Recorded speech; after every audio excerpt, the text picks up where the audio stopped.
Everyone has been very nice so far. It's beautiful. It's a beautiful couple.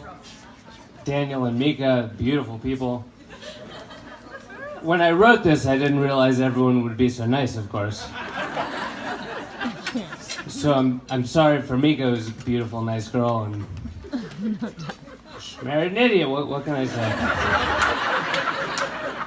This is really directed at him, not you. So I'm sorry, Mika. I love you.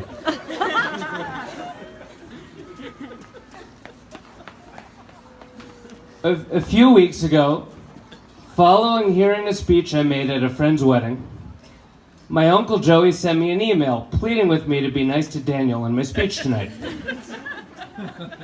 He claimed that he didn't think being mean would be funny, given that half of the crowd does not know Daniel.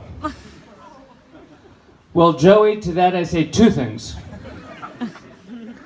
First, you are certainly right, they do not know Daniel. And second, I am sorry, I simply cannot help you.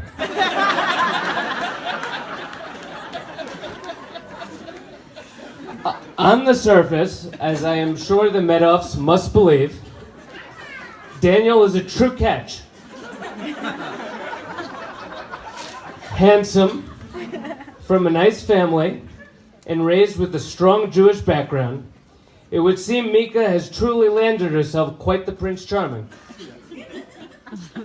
And it makes sense that Mika would feel the same way, given that she disappeared from Daniel's life in about 2005 and only reappeared in 2014.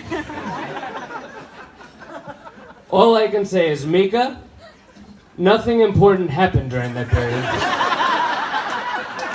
He stayed really cool and normal.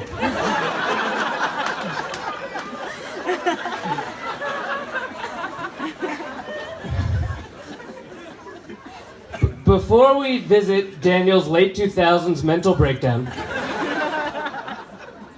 let's first go back to where it all started when he was actually awesome. I vividly remember meeting Mika as a little kid at the Lowe's house.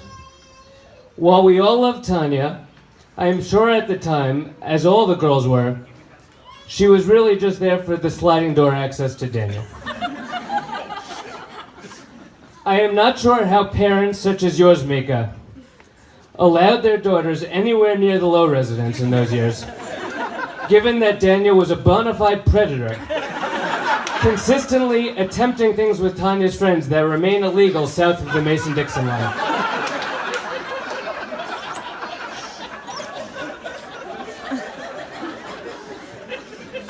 It may be hard for those of you that have only recently come to know Daniel to believe, but from around 1986 to 2007, there were very few people in the world as cool as Daniel Lowe.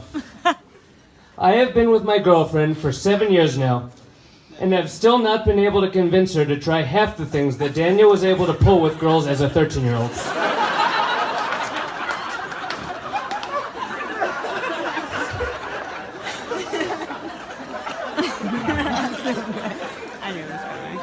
As was once said of Austin Powers, women wanted him and men wanted to be him.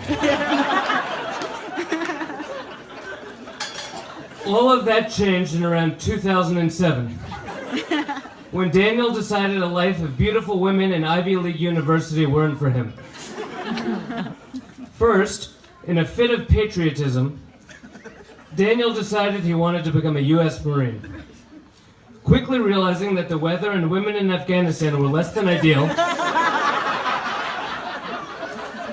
Daniel instead headed to Thailand to do God's work teaching English. To this day, it remains my greatest regret in life that I did not visit Daniel during this time.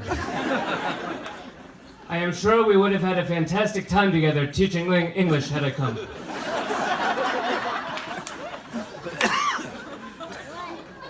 I am not sure how it is then that we didn't permanently lose Daniel to the Far East. But somehow, after his year abroad, he decided to come home and head west to Santa Barbara and attempt to reboot his higher education. It was there that either through divine intervention or intense psychedelic drug use that he reconnected with the Hasidic roots of his father.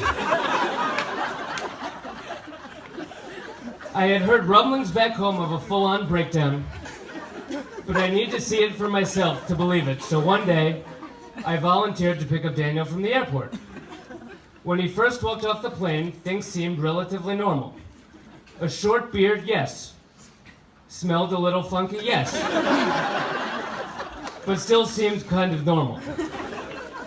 Then, as we waited at the baggage claim, I saw it.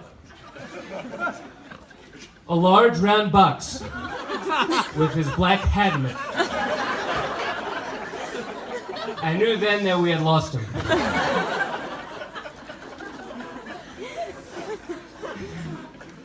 The irony, of course, of Daniel's transformation into a Hasidic master was that it was just about the only turn his life could have taken that actually would upset his father.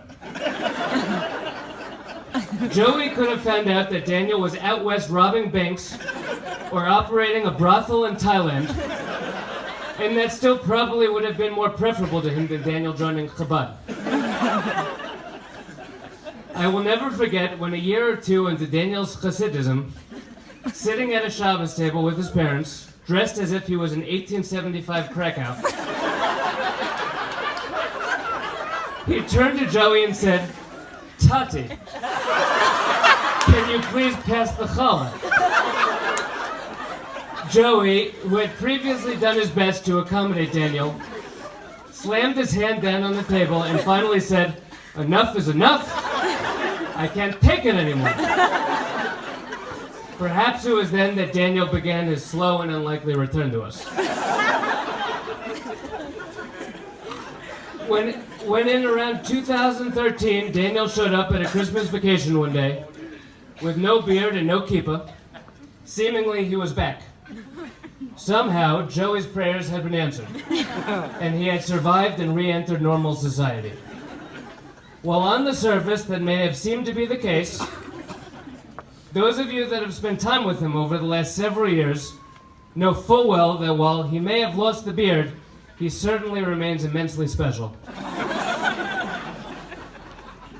For those of you that don't know him well, I simply urge you to go up to him later tonight and ask him for his thoughts on who really plotted 9/11, why he doesn't need to carry a cell phone, and why Tim Tebow is the Mets answer in right field.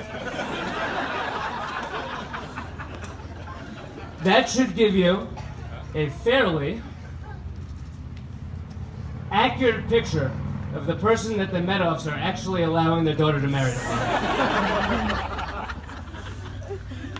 While perhaps more than any person I know, Daniel, both his past and his present, is worthy of laughing at, as he is getting married, I would be remiss if I didn't at least wrap this up with a few nice thoughts.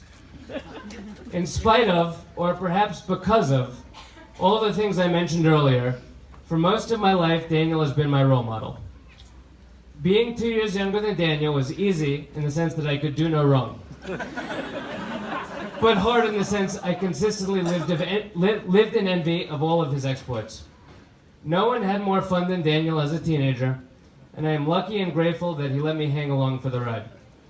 The bond that me and my siblings and you and your siblings have is indescribably special, and while we all make fun of you all the time, I hope you know how much we love and appreciate you.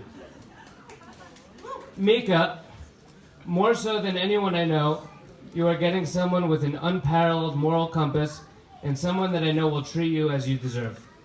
While I can't guarantee that he won't wake up one morning and force you to become Mormons,